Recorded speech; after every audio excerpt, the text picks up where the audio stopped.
I'm Loz James, and this is the Content Champion Podcast, the digital marketing show that helps your business grow.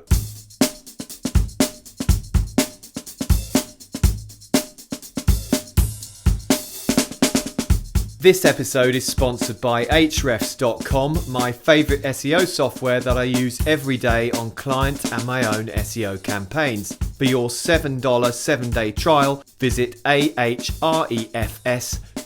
That's Ahrefs.com. Hi guys, welcome to the show. Thanks for listening. In this episode, it's my pleasure to be hosting internationally renowned SEO expert Nathan Gotch to talk about how to write SEO content. So let's dive in. Thanks for coming on, Nathan. Thank you. Thanks for having me on. Now, before we dive down into how to write SEO content, could you share your backstory with us, please? Sure. So I got my start in SEO in 2012, actually, when I was still in college.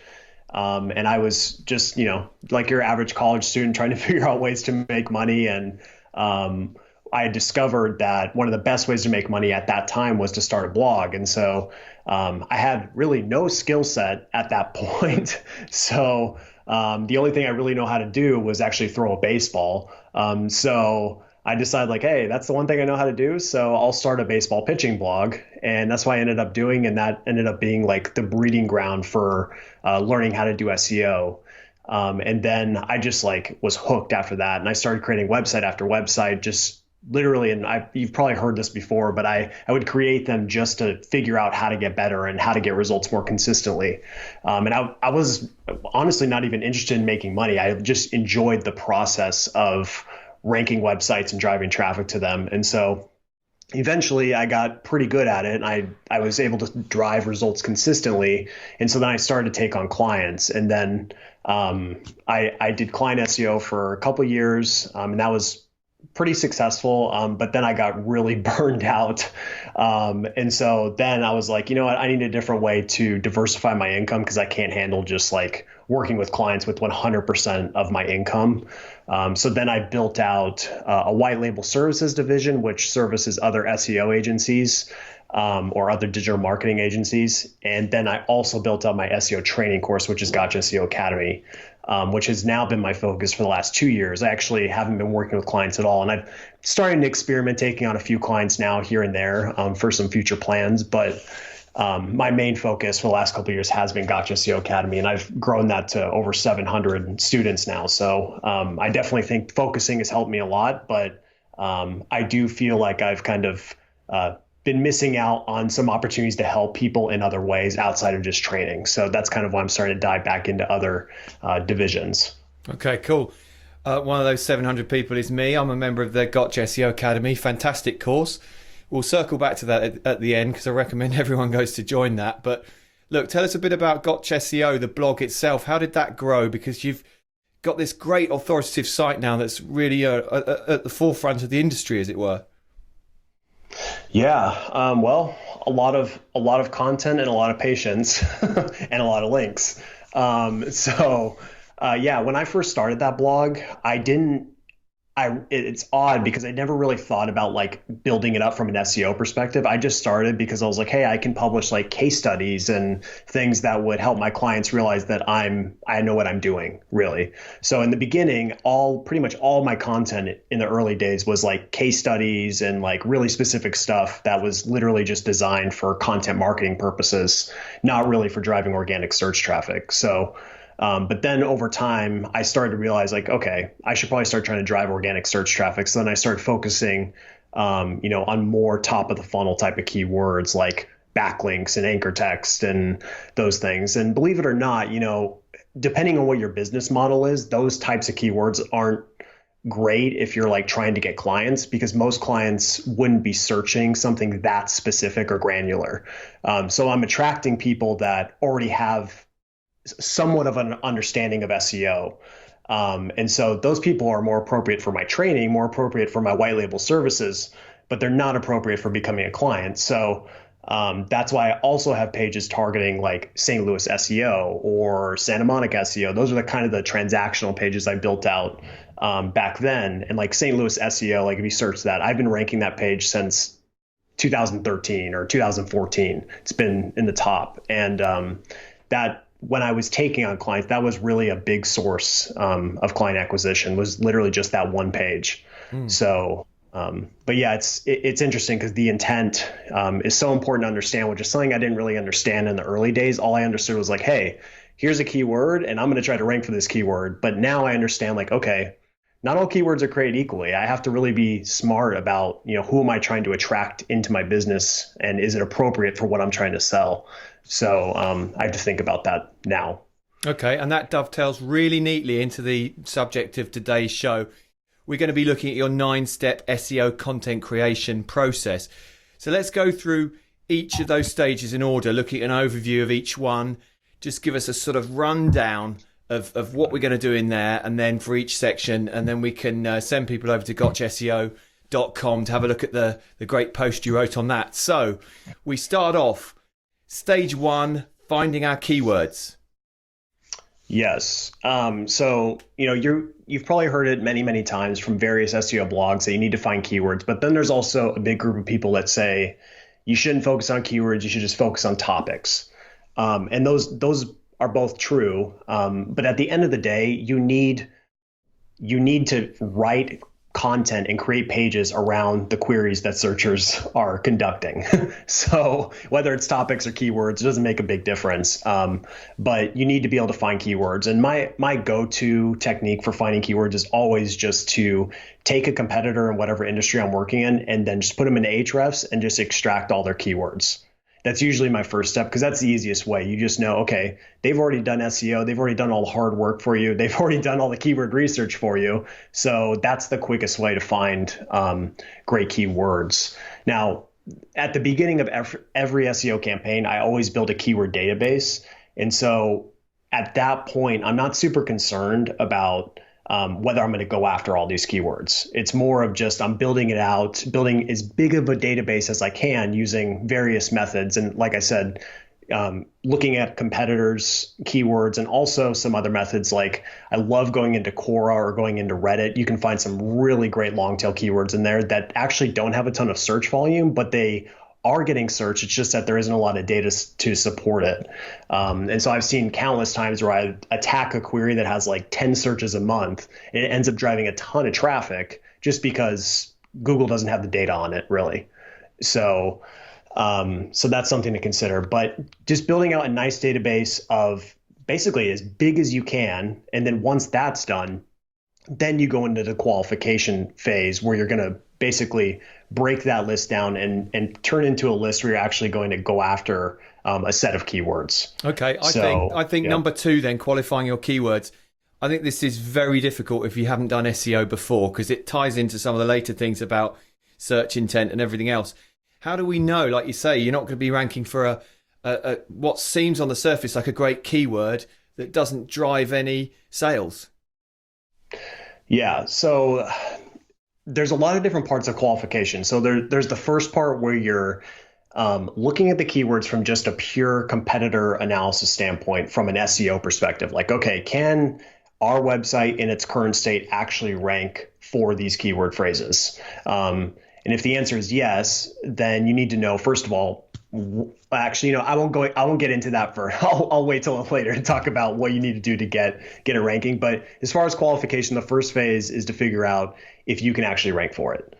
And typically what I'll do is I'll compare the target website, it could be my client site or my site, against all the competition and just looking at overall site authority, because that's a really huge factor.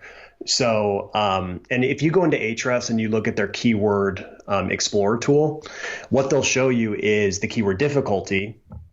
And that's a really, really great metric. And it's really good for like surface level qualification.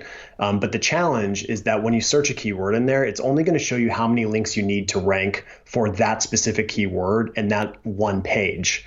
And what it doesn't consider is the fact that the people ranking, although they may have, less than 10 links going to that specific page, they may be extremely authoritative as a whole. And so that's really where the key difference is. So you always want to compare your site as a whole against the other websites as a whole. And what I'll do is I'll just take the top 10 competitors and I'll just average them out. And then I compare my site against that and I say, okay, how big of a gap is there here? If it's huge, then I'm like, okay, maybe I need to find a different keyword and then I can go after that one in the future. And then the second part of the process is you might be able to rank for a keyword, but you have to decide, is it actually worth the time and the investment to rank for that keyword? Is it actually going to produce a result that you want in your business? And so there are plenty of keywords that you can go after. I mean, there are unlimited keywords. So you have to figure out, like, is it actually worth it? And so one way that I figure that out is, first of all, you always want to target as many transactional keywords as you can in whatever your industry is, because those are going to be the ones that drive the results. Those are going to drive the leads. Those are going to drive the sales. So those are the big ones. But then after you've tackled those, then you do want to go into those informational type of keywords just to drive additional traffic. Now, they won't convert as well, but they do help build your brand and start to give you that traction you need to eventually turn that traffic into leads. Now, one thing that's important, which is kind of a side topic, is if you are targeting informational keywords, you need to know that that traffic is probably not going to convert really well. So what you have to do is you need to have a conversion foundation set up and then also a retargeting foundation set up. So when I think of conversions, and typically, I'm very informational type of content focused. So I'll almost always have a lead magnet or something to capture an email address. So that's really one of the best ways, because if you look at your conversion rates for informational keywords, maybe you're converting less than 1% of search visitors into a new customer. But if you add a lead magnet to those pages or your informational assets, you could convert up to 3 to 5% of that traffic into an email sub, and then you can nurture them and actually bring them back to your website when you create new content. So it creates this nice little cycle where you can just nurture over time, and then you can drive more conversions that way. So and then the second part is to make sure you have retargeting set up, so you can actually, because most people are not going to convert to anything. They're just going to leave, because it's actually funny because most informational traffic is often cold. They don't know who you are. They're completely new users. So although you may have produced an incredible piece of content, you may have answered that query to the fullest extent, they still don't really know who you are. So once they've gotten their answer, they just exit. And then they're gone forever in a lot of cases. So if you have that retargeting set up, you can bring them back, and then hopefully they can convert on that second try or that third try. So that's really, really important. Okay. And that follows on then to stage 3. Out of all those keywords you've got, you're qualifying them, you're looking at your competitors. We're going to do some analysis of our competitors, like you say. Then you're going to select, for SEO content purposes, a keyword, the main keyword for that article. So is that just going to be the one that at the top of the funnel gets the most traffic? Not necessarily. Okay. I don't always do it based on most traffic. Typically, I'm going to, there needs to be the traffic there to make it worth the effort. Because, depending on how competitive it is, it could be a very resource intensive type of situation. But I'm looking at a variety of things. I'm looking at traffic. I'm looking at the overall keyword difficulty. How many links am I going to actually need to actually rank for this? Because you can create the best content in the world, but if your site isn't authoritative and you don't have links, it's not going to matter. You're not going to rank. So unless it's really, really uncompetitive, you may only need a few links. But in most cases, you're going to need a pretty decently strong website and links going to the actual informational asset. But yeah, typically I'm just looking for whatever's the lowest hanging fruit, what's the least competitive, but also can drive a lot of good results and is worth the investment of time and resources. Okay. And I guess that comes out of the return on investment for that keyword as well. If you're looking at it sort of holistically, if your average order value is $500 or whatever, if it's going to cost you thousands of pounds to rank that head term, that keyword, it's never going to be worth it, is it? No, yeah. And that's like, for example, if you're running a content marketing company, ranking for content marketing, yes, that would be really valuable for you. But That would is be it nice. really? Yeah, but really, how valuable would it be? How long would it take for you to actually get a return on investment because of how much you'd have to spend Yeah. just to be able to rank for that? Yeah. I mean, you'd have to buy hundreds and hundreds and hundreds of thousands of dollars of link placements to Yeah. even rank for something like that. So, you have to consider those things, and it's really, really important. Honestly, I'm always looking at it from a money perspective. So, because really, it's a business. SEO isn't like this fun little game that we play. It's really just a marketing vehicle to grow a business. And so you shouldn't be just ranking for keywords just because you want rankings. That's kind of a pointless endeavor. You could really be spending your time doing a lot of other things in business than just ranking for keywords that aren't going to drive any conversions. Mm, So, mm. and there's also a better way to even build your brand. Like it's if you're purely focused on SEO, it's really not a great way to build your brand because it's always like an individual type of situation. You rank for a keyword, you get cold visitors, and then they leave.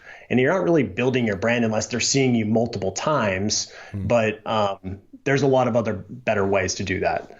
So, I looked at ranking for content marketing a couple of years ago, just what would it take? And I thought I'd have to take a loan out against the house to ever do that. So that's not going to be an option. So, okay. yeah. Number 4. This is very difficult. I still struggle with this unless I go and actually look at the top 10 in Google to see what Google says is the search intent. So tell us about establishing a search intent strategy. Yeah, so this is huge. Really, if you get this wrong, this can pretty much wreck your entire strategy. And so, like you said, really the best way to figure out the search intent is just to literally go into Google and see what it's showing. And I was having this discussion with someone in the Gotch SEO Academy group, and I've been noticing that some people have been kind of getting this concept a little misconstrued. So what happened is I said that yes, you want to model the search intent. So they're pretty much 4 types of search intent. There's informational intent, transactional. Let me walk you through this. So informational just means like how to build backlinks. They're just looking for solutions to their problem. They don't really know like what the solution is. They're just looking to learn more about the topic. So it's really top of the funnel. And like I said, going back to what I said previously, not going to convert super well. But then there are transactional keywords, which are going to be the ones like someone searching for a St. Louis SEO company or searching for the best SEO tool. Those are all transactional types of keywords because they could lead to a conversion in some way. And then you have comparison queries, which aren't as frequent, which would just be like Moz versus Ahrefs, SEMrush versus Ahrefs. Those are the type of comparison queries. And they're actually transactional as well because it's someone who's like in the research phase of the process. And then the last one are navigational search queries, which are fun to go after, but that means that someone is searching for the brand name. So they typically already know what the brand is. So they're either searching for Gotch SEO blog or searching for Ahrefs, or they could even be searching for like Ahrefs login page, for example. So those are all navigational keywords, and those have value in different ways. But yeah, so understanding those 4 types is really important. But the one thing you have to do is when you look at the search results is you need to see, is Google showing informational content or showing transactional content? And pretty much most of the time, you can figure it out in about 2 seconds. Because you can just tell. I mean, if I search how to build backlinks and every single post is about how to build backlinks, it's pretty clear it doesn't have transactional intent. It has informational intent. Now, the one key nuance that some people have been getting kind of mixed up is just because every single person on the first page for how to build backlinks has 17 million ways to build backlinks and it's a list post, that doesn't mean you should create a list post. It's not about the type of content you're creating. It's about the intent. And that's a really big nuance. And I've been seeing some people mixing that up a little bit. But if all the top 10 results have list posts, I am not going to create a list post. That is 100% a fact. I'm going to create something that is so radically different, because then when someone's looking through those search results and 10 of them are list posts, then all of a sudden I'm in there and it's like a data-driven post, what's going to stand out? I'm gonna attract all that organic CTR, even if I'm not even ranking number one, just because it's totally different than what's ranking. So that's really an important concept, and have been seeing some people mixing it up, but it's just important to know that nuance. Okay. Stage 5 then, developing a content strategy coming out of that search intent strategy. I'm going to throw a bit of a spanner in the works here because Surfer SEO, okay? Surfer SEO is a great piece of software for on-page optimization. It's telling people who create outliers of really large content that maybe they should scale the content back to fit with what everyone else is doing. But that fits what you're saying about search intent strategy, doesn't it? When you're going to create your content strategy. Yeah. Well, yeah. So at this stage, basically what this means is developing a content strategy and a content brief. So like how you're actually going to execute that content. And yeah, that's an interesting concept where you want it to be like exactly like the competitors, just because that's what Google is showing. But I actually don't really agree with that concept, because that's not modeling search intent. That's just copying someone's content type. So Okay. that's not really the same thing. So for me personally, and like I'm probably on the extreme side of this, but I always think if you are going after a keyword, your page and the way you optimize it and the copy that you use should just be radically different. And that's just not going to, it's going to benefit you from an SEO perspective. It's also going to benefit you for a ton of other reasons because you're just standing out. It's like the, purple cow type of situation. So I think that's really important. But yeah, as far as developing the content strategy, a lot of that preliminary work that we've kind of walked through it's setting you up to already have that strategy developed in a lot of cases.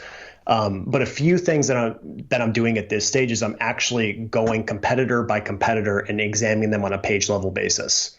And so what I'm looking for is, first of all, what's the average word count? That is a good thing to know because at least you can know, okay, the average word count is 2,500 words. I know I need to at least hit 2,500 words in most cases or more. And we can talk about word count. I've kind of changed my philosophy about that a little bit because I've had a few posts where we've actually like decreased word count and seen an increase in performance. And the reason is because we made it leaner and better writing. And so that actually will benefit more because it actually, if you think about it, if you just have a ton of content, it's unreadable. It's not going to perform well because then the users are going to bounce and they're not going to consume the content. So really the goal of every page should be to get the users to consume the content, which increases dwell time, leads to conversions. And those are all things that, of course, Google knows is going on. So they can track everything. And so that's really important. But that's a separate topic. But the main thing I'm looking for when I'm analyzing a page is average word count across the top 5 or 10 competitors. And then also I want to look at various other things like, are the pages well designed? Are the pages readable? Like, is the content like really readable? Is the content, can you tell that it's been through a deep editorial process? Those are things that I'm thinking about. And I'm basically looking for weak points in the competitor's content.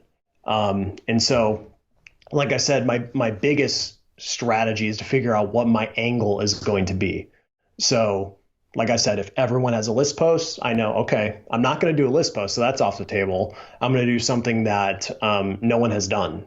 So, and oftentimes in a competitive industry, you're going to have to do something probably pretty radical. But like in the SEO industry, like it's extremely competitive. Like you're competing with people who know how to create good content. You're competing with people who understand these concepts really, really well. So you have to do a lot of dramatic stuff to get any traction. But if you're in just like, you're in the coffee industry, you're not going to be dealing with the same type of caliber of content. So you can do stuff that's not as intense, but still really stands out. So yeah, that's kind of like what I'm thinking about when I'm thinking about the content strategy, but it's kind of looking at the content itself, the design, the user experience, and thinking about a way to just make a page that's better for users, and attacks that search query the best. And in the case of Gotch SEO, that would include custom videos and custom graphics. So everything's totally unique. Everything, it really sets the bar higher, doesn't it, than just putting a standard, your stock photos in there, someone else's video. It's all made with that high editorial process, like you're a publishing house, like you're producing something that you can be proud of, really, at that stage. Yep, that's exactly right. And the thing is, like, if I don't do that caliber of work, I'll just disappear, because there are people that are doing that caliber of work. So there's no way that I can just come in with like stock photos and like a 400 word article. It's just nothing's going to happen for me if I do that. So, but it's always going to be dependent on the industry. So, you have to kind of adjust your strategy depending on what you're working with. And obviously the end goal is to always try to rank with the least amount of resources and investment. If you can rank with spending $100, then do it. You should totally do it. And then you can improve that page over time and invest in that page over time once you get that traffic flowing in. But really the goal is to rank with the lowest investment possible. But unfortunately in our industry, SEO or digital marketing, it's hard to rank without investing at least a lot of time or a lot of money. You're listening to the Content Champion Podcast, the digital marketing show that helps your business grow. This episode is sponsored by Ahrefs, my favorite SEO tool. For your $7 7-day trial, visit ahrefs.com. That's ahrefs.com. So stage 6 then, this is the bugbear of many people, especially if they're busy, the small business owners listening to this, creating your content. They might not have time to do it. There might be someone internally that can do it. But at this stage, creating your content, if you've got all the steps previously, you could have a great framework that you could get someone else to write, for example.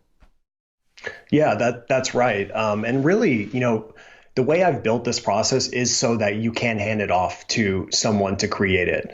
And of course, in certain situations, it's really, really hard to create expert level content if the expert isn't creating it. You can obviously try to ghostwrite it. You can have the subject matter expert, come up with all the unique points, and they can proofread it and they can do all that. It's definitely possible. I've done it. But in some cases, you will need the expert or the subject matter expert to actually create the content. Now, in a lot of cases, what I like to do is, well, actually pretty much in every case now, because of EAT and the standards that Google has now for expertise and making sure that information is extremely credible, something they really care about a lot now, you do want your content to at least be approved by a subject matter expert. And then the person that that content's being attributed to should be someone who's at least competent in the topic, has some sort of qualifications to write about it. So that's important. But, there are really two paths when it comes to creating content: create it yourself or have someone else create it. But at the end of the day, the most important part in the middle there is to have it created with an expert level type of editorial guidelines. And if you put all that work in to do all your research and get all the strategy in order, the search intent, everything else, this is where a lot of people fall down, because they don't want to invest in that content creation process. You've got to make that sort of Rolls Royce content if you can, haven't you? Because it converts better. Everything. I've had clients where if you provide fantastic content, people actually read it. You can see they're reading the whole page. You can see they're clicking on the calls to action and they're doing the things you want, but they're never going to do that, like you say, unless you provide that really high quality stuff in the first place. That's exactly right. And honestly, out of every marketing investment I've ever made over the last 6 years, nothing has ever done better than just investing in really good content. It's just always the best investment long term. It's obviously a big investment up front, but long term, it always outperforms everything else. It just does. And yeah, it's I mean, I would just say that, the thing that we've been doing recently is, like, we don't even try to create a lot of content anymore. And that's been kind of my philosophy for a while. But like, when we find a keyword, we literally only focus on one keyword until we're dominating. And it's kind of an odd approach, but it just works so well, because what happens is, if you're just focusing on one keyword that's been really well qualified, that it's conquerable, and and you allocate all your time, all your resources into ranking that one page, that one keyword, primary keyword, you'll be surprised what happens. And I'll give you an example. Like my wife has a fashion blog, and for the first 2 or 3 years of that blog, I purposely told her, I'm like, I'm not going to help you with the SEO. I'm not going to help you with the marketing, because I didn't want to be like, the overbearing husband who's like, hey, you should be optimizing your title tags, and you should be like, I'm just not going to do that. I'm not going to be involved with that. So I just let her do her own thing. And what happened is, she was creating a lot of good content, because what she was doing, she was kind of like modeling the other competitors. So the other fashion bloggers, what they would do is they would just post these outfit posts, and it would be like, 10 pictures of their outfit, and then there'd be like 50 words on the blog post. And so, and that, that's fine, I guess, if you have like a lot of branded searches coming in, or people searching your individual name. But if you're trying to drive organic search traffic without having a big brand, that's not going to work really well. And so she accumulated like 200 blog posts of just like really thin content like that. So then I came in about a year ago, because she's like, okay, now you have to help me, because this is like too much. So I'm like, all right, fine, I'll help you. So what I did, the very first thing I did is I looked at her content and I said, okay, a lot of this content's going to have to be deleted or consolidated or improved. And so we ended up deleting, I think it was like 110 blog posts, deleted, not even like anything, just deleted, gone, because they just weren't adding any value. They didn't have any traffic. They didn't have any links. And a lot of them weren't even like that unique. They were just kind of like a collage picture of like a various outfit. It didn't even have her in it. So that was like content we needed to get rid of. And then what we did is we took some of her content, and these were unique outfit pictures, and we consolidated it into one page for a keyword we were targeting. And then for the next year, we just focused on making that page better and better. And so we did, like, every month we'd consolidate another post into it that was relevant, and then another post. Ended up consolidating like had to have been at least 15 different blog posts into this one asset to just have this massive outfit post. And then what we did is we're like, okay, this post is long enough now. It's like 4,000 words, something crazy. So then we started to work on the design. So then we took all of her pictures, instead of them just being like a really long page of all these different pictures, we created a custom slider so she could have all the pictures like easily accessible for each outfit. So then just making iterations on it over time and acquiring links to it, the page just dominates. Like, her traffic increased by 1,300% in like 9 months. And that's like not just that individual page, her entire site. That's all the traffic. So it's just crazy what can happen when you find a great keyword that's been qualified, and you just go all in on that keyword, and then you can just continually iterate on that page and make it better and better. And of course, you need a lot of links too, which is kind of the next step coming up here soon. Okay, and where does that fit, really quickly, just a side issue, with sort of themed clusters of content? Because you've taken all of those smaller posts and rolled them into one. You're dominating with that one mega post that's really well optimized.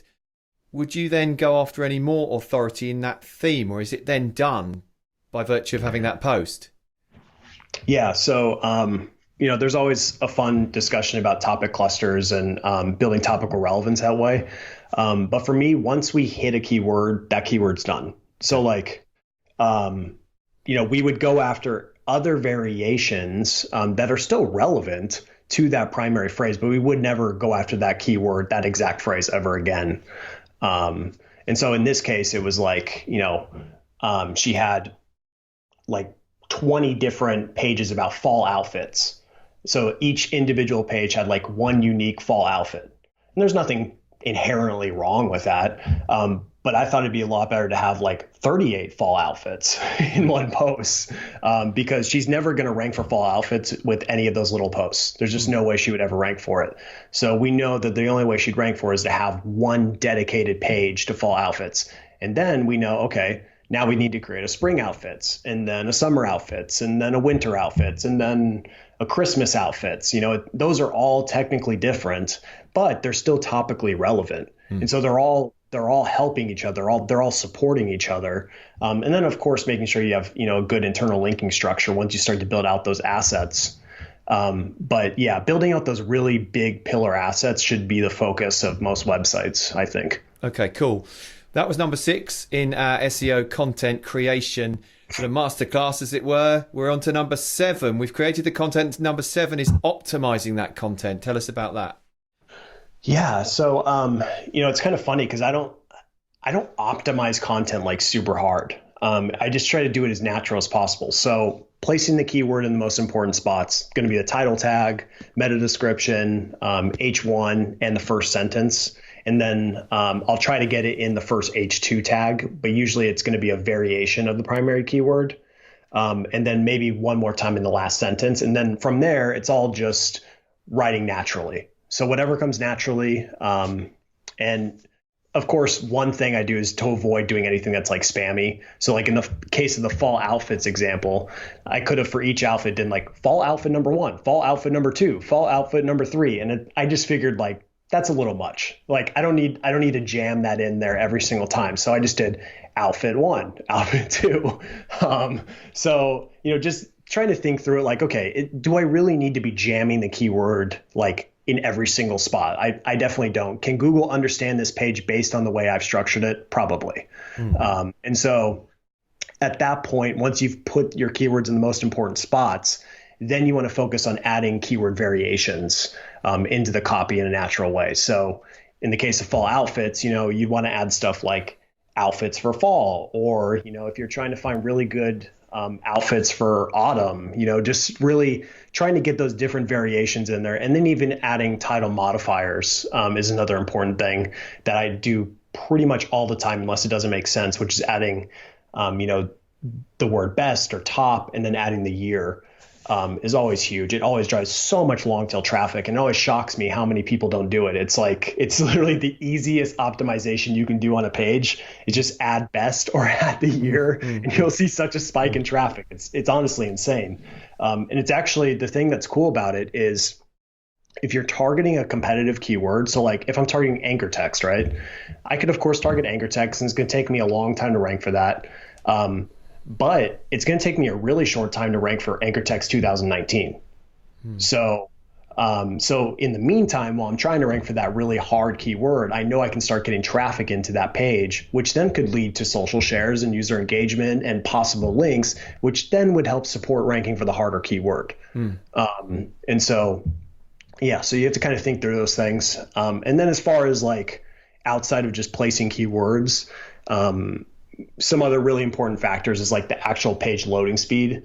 And so that's always huge. And that can be a challenge when you're dealing with really big assets, especially in the case of hers where she has like so many images that she's working with. That was kind of a tough situation that we had to deal with. So we had to literally take all of her images they were going to put in there, take them off her site, resize them to the site that they're going to be on the actual page, because downsizing is a really big factor when it comes to page loading speed on images. So we had to do that. Then we had to compress them all, and then we had to bring them back onto the site. So it was like a big process to go through doing all that. But we knew if we just kept them the way they were, that page would have been, the loading speed would have been awful.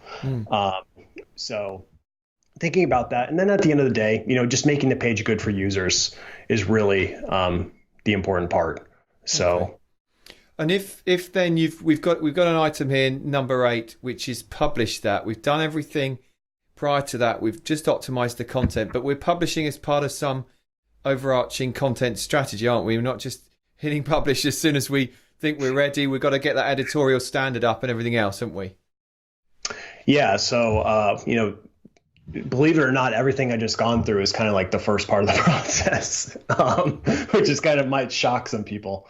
But yeah, once you publish, the work has kind of just started, because from there, you're going to have to watch how this asset performs, and you're going to have to promote it like crazy, and you're going to have to acquire links to it. And then you're going to have to see how it's performing, and if you need to iterate on it and make it better. So, you need to give yourself a window of at least 3 to 6, sometimes 12 months, depending on how competitive the keyword is.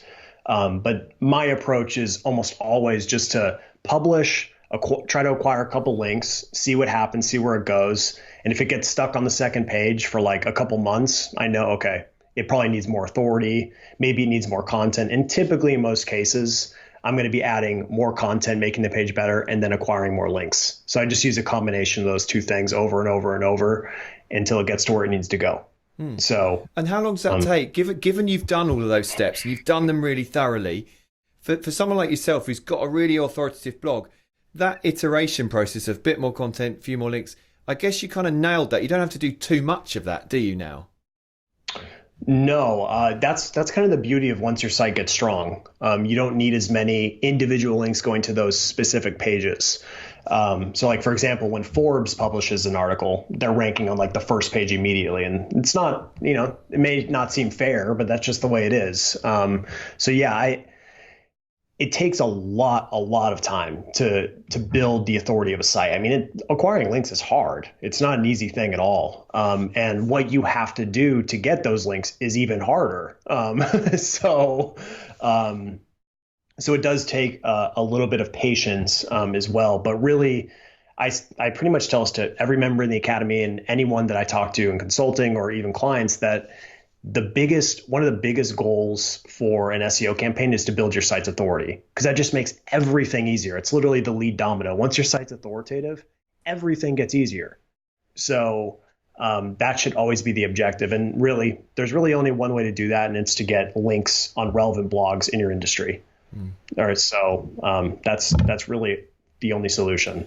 But everything we've done up to now gives you a really good horse in the race, gives you a favorite, as it were, with the content you've created. If you don't create your SEO content properly, no one will want to link to you anyway. So if you don't invest in that, you're just wasting your time. Yeah, that's exactly right. And even before that, just targeting the right keywords, which is where a lot of people actually, before they even get to making the content, they end up targeting keywords that are just way outside of their league to even be going after, and they don't even realize it. And then they're like, why are we spending all this money on links and spending all this money on this keyword? And it's not even on the 5th page of Google. And it's not because they're doing something technically wrong. They targeted the wrong keywords. And so it's literally huge. It's so huge to target the right keywords. And that's why I spend a lot of time in that phase. Like I don't just skip right over it. Like I really think about it a lot, and analyze it a lot before I make a decision to go after one. Okay. So we've gone through everything. We've got to number 9, the final stage. Everything's gone to plan. We're ranking. We're dominating for that search term. We repeat it all. Yeah. And so like I was explaining my strategy earlier is kind of like a focused strategy. So a lot of the time we'll just create either 1 to 5 assets, and then those just become the focus of our promotion for the time being. Because we just don't want to spread our resources too thin. If we're trying to acquire links to 20 different blog posts, it's going to be really, really hard to do that. And more than likely, if we put up 20 assets, they're probably not going to be that good and even deserve the links that we're trying to get. So much better to focus on a couple assets, make them incredible, make them very link worthy, and then go out there and get as many links as you can. Well, look, I've done this because I'm a member of Gotch SEO Academy based on what you said, and it works. So that is a great system that's proven and that anyone can follow. So remind us where we can find the Gotch SEO Academy and your great blog as well.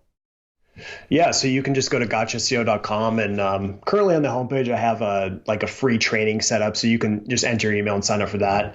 But the academy is closed to the public for the majority of the year, so I only open it up about 1 to 3 times per year. So if you join my email list, you'll get notified when it opens, and then you can enroll. Fantastic. Well, look, thank you very much, Nathan, for coming on the show. All that remains to say is I wish you the best of luck with everything in future. All right. Thank you so much. This show has been sponsored by my favourite SEO tool, Ahrefs. For your $7 7-day trial, visit ahrefs.com. Thanks for listening to the Content Champion podcast, the digital marketing show that helps your business grow.